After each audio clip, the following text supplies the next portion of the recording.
ہم اپنے گھر میں لگائیں گے باغ اردو کا، ہم اپنے گھر میں لگائیں گے باغ اردو کا، ہوا بجھائے گی کیسے چراغ اردو کا۔ بزم گفتگو کے سامعین کو ہمارا آداب۔ میں عمران علی، میں یاسمین شمشاد اس بزم میں آپ کو خوش آمدید کہتی ہوں۔ نگاہوں میں جو منظر ہو وہی سب کچھ نہیں ہوتا، نگاہوں میں جو منظر ہو وہی سب کچھ نہیں ہوتا، بہت کچھ اور بھی پیارے پس دیوار ہوتا ہے۔ کیا بات ہے میاں، آج بڑے اہتمام سے ظفر کمالی کا شعر گنگنایا جا رہا ہے۔ بڑی بھی، کیوں نہ آج ہم ڈاکٹر ظفر کمالی کا تعارف اپنے سامعین سے کرائیں، جن کے شعر کے ساتھ ہم ہمیشہ اپنے گفتگو کا آغاز کرتے ہیں۔ بہت خوب میاں، ان کا ذکر بھی ماضی کے دریچے کو کھول دے گا۔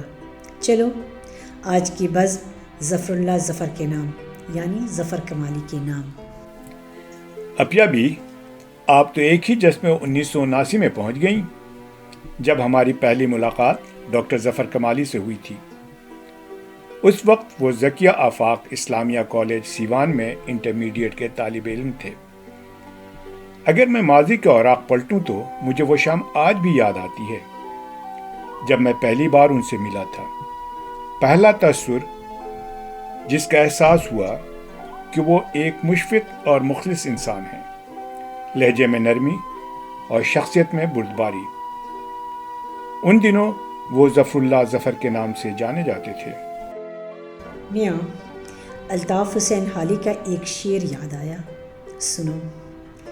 فرشتے سے بڑھ کر ہے انسان بننا، فرشتے سے بڑھ کر ہے انسان بننا، مگر اس میں لگتی ہے محنت زیادہ۔ میاں، ظفر کمالی ایک متوسط گھرانے میں 3 اگست 1959 عیسوی میں پیدا ہوئے۔ ان کا وطن ضلع سیوان کی ایک بستی رانی پور ہے۔ ابتدائی تعلیم گاؤں سے حاصل کرنے کے بعد زیڈ اے اسلامیہ کالج سیوان سے آئی اے کیا، پھر اعلیٰ تعلیم کے لیے پٹنہ کا رخ کیا۔ ان کے اساتذہ میں احمد جمال پاشا سر فہرست تھے، جن سے ان کی گہری وابستگی تھی۔ ڈاکٹر ظفر کمالی نے اپنی عملی زندگی کا آغاز اسلامیہ کالج سیوان میں فارسی کے استاد کی حیثیت سے کیا اور تاحال وابستہ ہے۔ ڈاکٹر ظفر کمالی نے نظم و نثر دونوں میں ہی طب آزمائی کی ہے۔ اپیا بھی، مجھے تو ان کی وہ نظمیں جو بچوں کے لیے لکھی ہیں بے حد پسند آتی ہیں۔ نظم کیا ہے؟ رشتوں کی ایک مالا سی پیروئی ہے۔ ڈاکٹر کمالی کا کمال یہ ہے کہ بچوں پہ نظم لکھتے وقت رشتوں کی ایک کہکشاں سی بنا دیتے ہیں۔ سارے خوبصورت رشتے ان کی نظموں میں موجود ہیں۔ ان کے کرداروں کی وجہ سے نظم میں ایک جذباتی سی کیفیت پیدا ہوتی ہے۔ ہاں بھائی، کیونکہ بچوں کی دنیا انہی رشتوں سے آباد رہتی ہے، اور یہی رشتے بچوں کو ہمت و حوصلے کے ساتھ ساتھ ان کے خوابوں کو بھی پرواز عطا کرتے ہیں۔ اور ہلکی پھلکی مزاح کی چاشنی لی ہوئے تفریحی نظمیں بھی بچوں کو بہت پسند آتی ہیں۔ اس طرح کی نظمیں بچوں کو حظ و انبساط عطا کرتی ہیں اور اس ذہنی دباؤ سے بھی بچاتی ہیں جس کی وجہ سے بچے منفی ذہنیت کا شکار ہو جاتے ہیں۔ تھوڑی سی شرارت، تھوڑی سی شوخی بچوں کے ذہن کو تازگی اور فرحت عطا کرتی ہے۔ سنیں اپیا بھی اسی بات پہ، الہی مجھے ایسا لڑکا بنا دے جو سارے بزرگوں کے چھکے چھڑا دے، بناتے ہیں روزانہ مجھ کو جو مرغا، الہی انہیں بھی تو مرغا بنا دے۔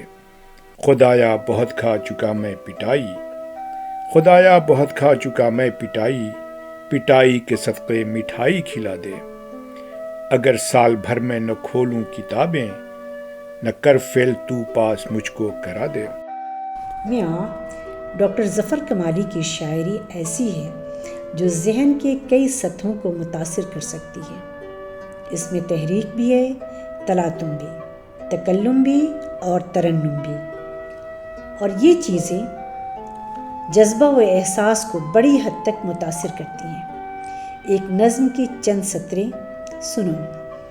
فسانوں میں دلکش فسانہ کتاب، خزانوں میں نادر خزانہ کتاب، نہ ہو کیوں ہمارا ترانہ کتاب، کتاب زمانہ زمانہ کتاب۔ بڑی بھی، ابھی تک ڈاکٹر ظفر کمالی کی 17 کتابیں منظر عام پہ آ چکی ہیں۔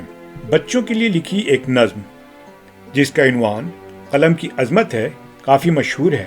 3 کتابیں تو صرف بچوں کے نام ہیں: بچوں کا باغ، چہکاریں اور حوصلوں کی اڑان۔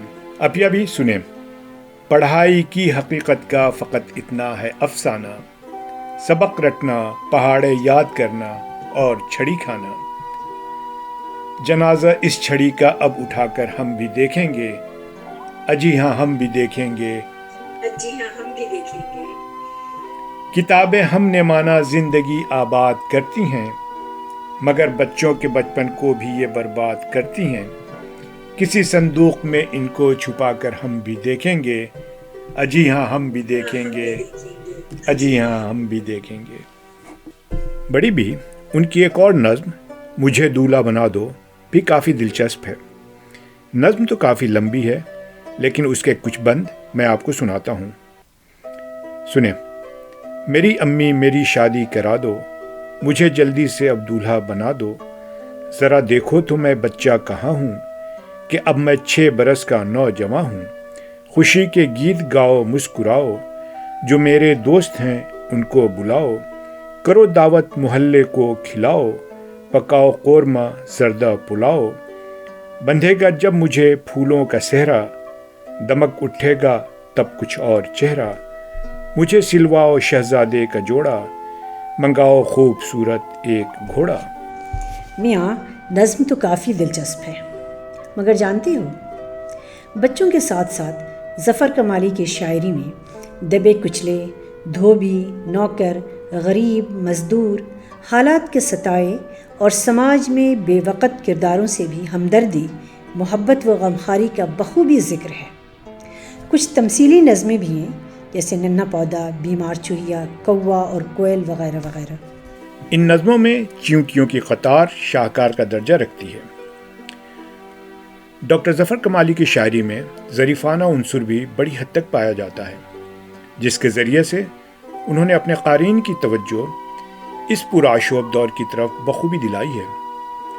ان کے ہاں موضوعات کی کثرت ہے اور سادہ انداز میں بڑی بات کہہ جاتے ہیں۔ درست کہا تم نے میاں۔ ان کی ایک نظم یتیم لڑکا کے عنوان سے ہے جو ظفر کمالی کی بھی پسندیدہ ہے، سنو۔ وہ بیٹھا ہے لڑکا جھکائے جو سر، اٹھاتا نہیں ہے کبھی جو نظر، ٹپکتا ہے چہرے سے جس کے ملال، سبھی جانتے ہیں کہ ہے خوش خصال۔ خزاں بن کے آئی جو باد نسیم، تو بچپن میں ہی ہو گیا وہ یتیم۔ اچانک ہی اجڑا امنگوں کا باغ، بجھا اس کے خوشیوں کا روشن چراغ۔ جو رکھتے تھے سر پر محبت سے ہاتھ، چھڑایا ہے تقدیر نے ان کا ساتھ۔ امیدوں کا شعلہ لہکتا نہیں، چہکنے کے دن ہے چہکتا نہیں۔ بہت غم زدہ ہے بہت ہے اداس، چلو چل کے بیٹھیں ذرا اس کے پاس۔ اسے خوش کریں اپنی باتوں سے ہم، کہ وہ بھول جائے ہر ایک درد و غم۔ ارے بڑی بھی، آخر کے چند اشعار مجھے سنانے دیں۔ وہ لڑکا اگر مسکرانے لگے تو اپنی محبت ٹھکانے لگے، کسی کا جو غم ہم سے ہو جائے دور، ملے زندگی کا حقیقی سرور۔ میاں اب وقت اجازت نہیں دیتا کہ مزید کچھ کہا جائے، ورنہ کہنے کو تو بہت کچھ ہے۔ فقط ایک شعر: ہمتوں کا جہان باقی رکھ، ہمتوں کا جہاں باقی رکھ، حوصلوں کی اڑان باقی رکھ۔ بڑی بھی اب ہم اپنے سامعین سے اجازت چاہتے ہیں اس شعر کے ساتھ۔ سارے عالم میں پھیلی خوشبو دیکھی، سارے عالم میں پھیلی خوشبو دیکھی، ہر لہجے میں مہکتی اردو دیکھی۔ خدا حافظ۔ خدا حافظ۔